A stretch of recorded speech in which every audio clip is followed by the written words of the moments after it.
Bat en egipcio significa camino. Y os voy a contar una historia de caminos.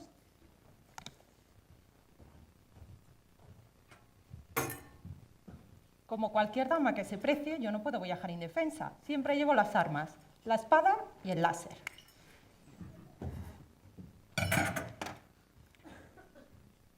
Bueno, en realidad yo creo que hay veces que en la vida optamos cuando tenemos dos opciones, fresa o chocolate. Elegimos cuando tenemos un abanico mucho más amplio, nos lo jugamos todo, una carta, arriesgamos y esa elección debería ser aquello que nos apasiona. Yo como arquitecta, egiptóloga, mi profesión liberal ha sido tan tranquila, predecible, sosegada, que tenía tanto tiempo libre que además pues, me arriesgué a levantar una startup, Glamdestino. Es una escuela para aprender a ser feliz. Y surgió de ver que a mi alrededor muy poca gente se dedicaba a aquello que le gustaba en realidad. Entonces, llegué a la conclusión que tenemos dos vidas. Una es la vida de verdad, hacemos lo que nos gusta, lo que nos apasiona, disfrutamos, estamos con la gente que queremos. Y la otra es la vida de mentira, es la que tenemos que llevar para poder pagar la vida de verdad. Cuanto más se parezcan estas dos vidas, más cerca estaremos del concepto de ser feliz. Realmente, mi carrera como egiptóloga, yo creo que empezó cuando era una niña. Leía todo lo que caía en mis manos. Y claro, más si era de templos, tumbas, momias. La primera vez que estuve en Egipto tendría 18 años. Y según política de expectativas, pues pensé que me iba a decepcionar, que se me quitaría la tontería de jugar a ser Lara Croft y nada más lejos de la realidad. Volví a España y dije, a ver, quiero aprender todo lo posible de esto. Convencí a mi pobre hermana y nos apuntamos a un curso de jeroglíficos. Claro, aquello se complicó porque yo la vendí que serían sudokus gigantes de pajaritos y culebritas. Y cuando tuvo que empezar a declinar subjuntivos, pues no fue lo mismo. Yo pensaba que a lo mejor era un poco lista. Mis compañeros de clase, con los 60 cumplidos de largo, más de 5 idiomas y alguna que otra filología a sus espaldas, me quitaron la idea. Nunca debemos subestimar aquello que desconocemos. Finalmente llegó a buen puerto. Todo esfuerzo tiene su recompensa y acabé en Egipto. Un arquitecto que sea experto en grietas y traduzca jeroglíficos, soy un perfil raro.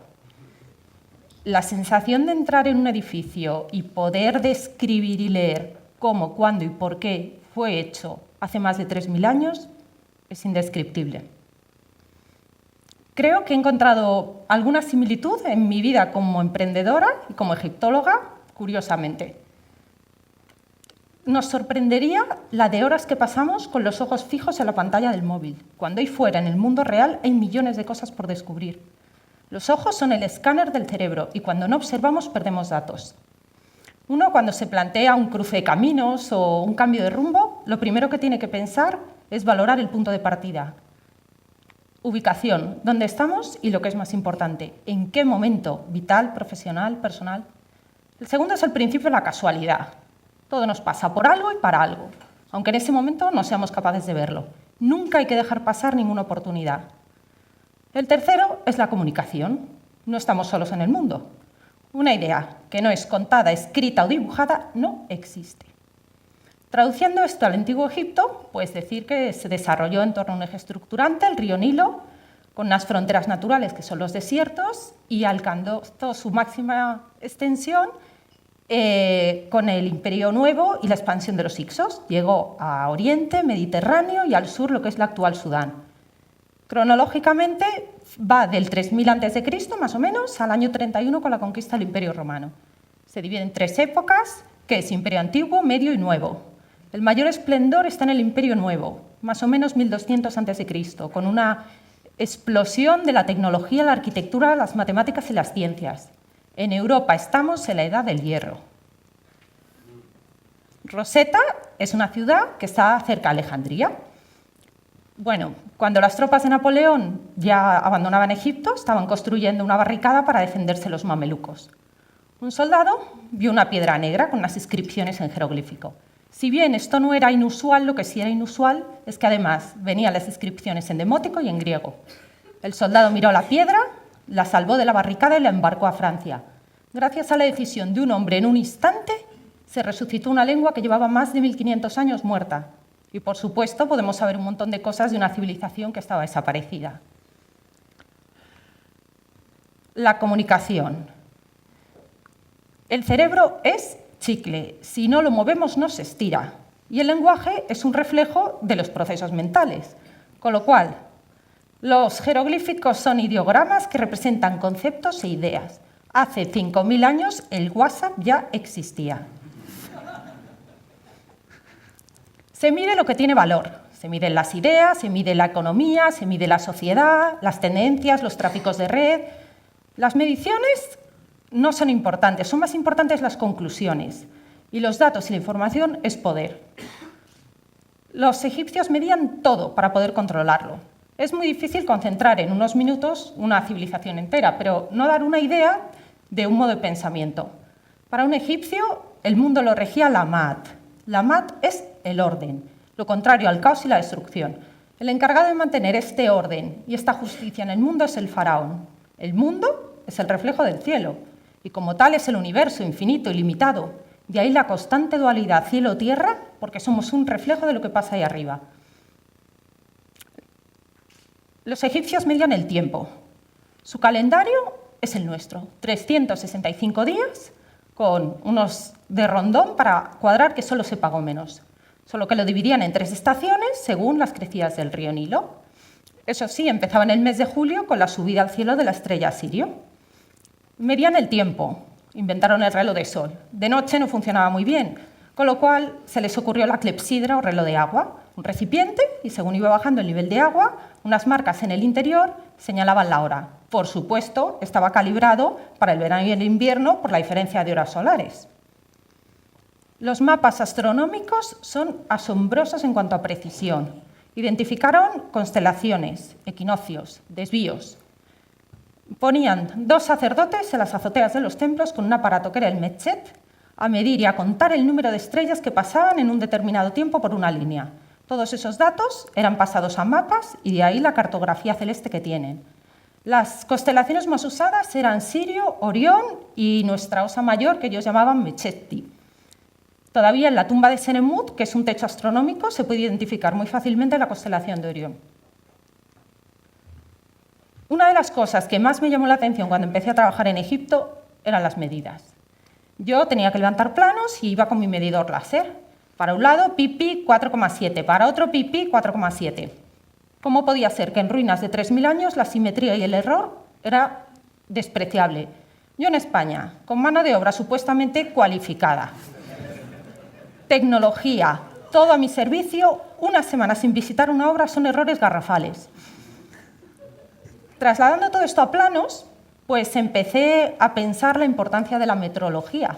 Esto es, la unidad de medida.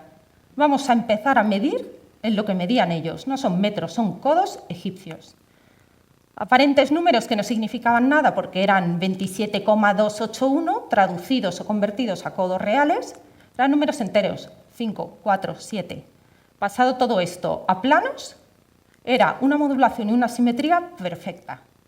¿Esto qué significa? Pues que detrás de esa arquitectura hay una filosofía y una matemática muchísimo más compleja de lo que en realidad aparenta. De ahí la posibilidad que tenían que en determinada época del año fueran capaces de que un rayito de sol entrase por un agujerito, iluminase el Sancta Sanctorum del templo, bien el día del cumpleaños del faraón o de un equinoccio o lo que a ellos les interesase. Proyectar en el sentido de dibujar y diseñar o en el sentido de visualizar en el futuro. Uno, cuando proyecta, tiene que garantizarse un éxito. Ese éxito se tiene que apoyar, el liderazgo. Según dijo Churchill, el arte de avanzar de fracaso en fracaso sin perder el entusiasmo. Las pirámides de Giza no fueron las primeras. Primero estuvo Sácara, que era la pirámide escalonada, Dashur, la Codada, que tuvieron que cambiar el eje a la mitad de la construcción por problemas de estructura, la pirámide roja, que fue la primera de caras lisas, o la negra, que está hoy destruida. Casi 100 años de prueba, ensayo y error para conseguir un resultado digno.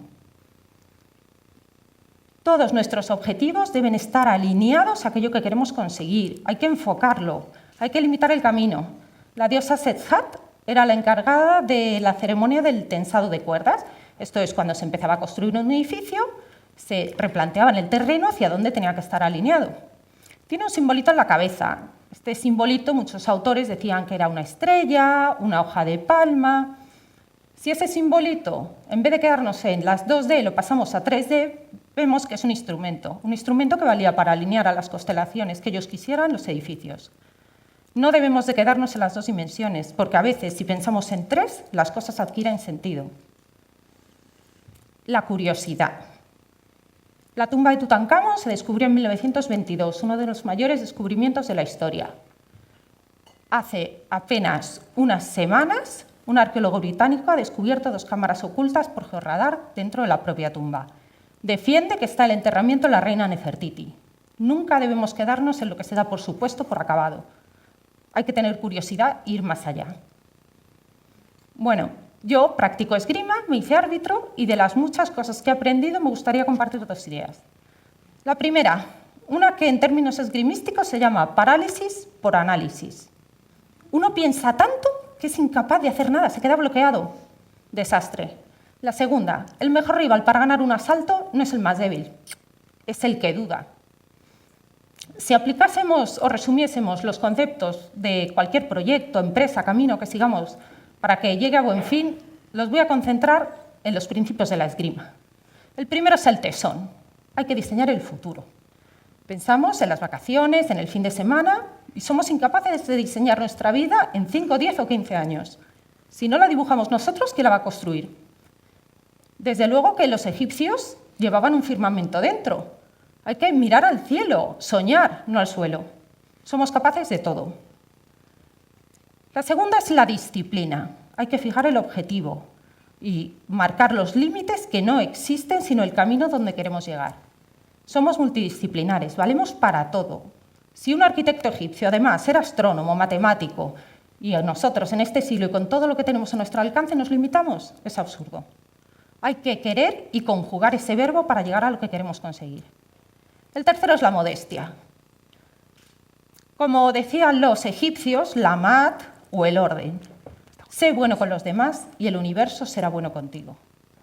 Y el salario emocional es aquello que no valora ninguna empresa de recursos humanos y casualmente es el que más cuenta, es con lo que más felices somos por hacer lo que nos gusta. Si estás aquí es porque tienes interés o curiosidad, con lo cual eres especial. La inteligencia es un don divino. Agradécesela a Dios si eres espiritual, al universo si no lo eres, pero tu deber con el mundo es hacer algo con ella. Vuélcala en tus talentos y en tus pasiones. No tenemos edad para hacer las cosas, es lo que nos limitamos. Envejecemos cuando desaparece la pasión. La obra maestra de Miguel Ángel dicen que es la Capilla Sixtina.